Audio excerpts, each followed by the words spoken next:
Ito na naman si Manay. Tapos mag-TikTok. Magluluto tayo ng pansit ba ito mga guys. Ito, yung mantika yan guys ng pinag-adobohan. Yan, ginisa ko dyan yung bawang, sibuyas. Tapos yung ating tinapa guys. Sinasahog ko sa pansit ba ito.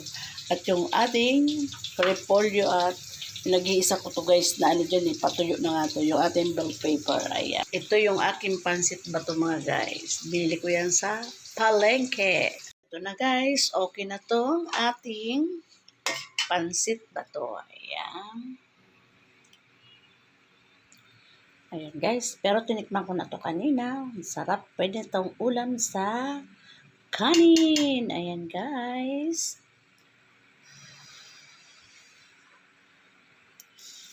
Sarap. So guys, lagyan ko ng kalamansi yung ating pansit bato.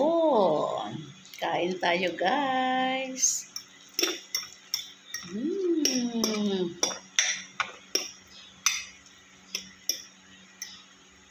Sarap. Ang bango.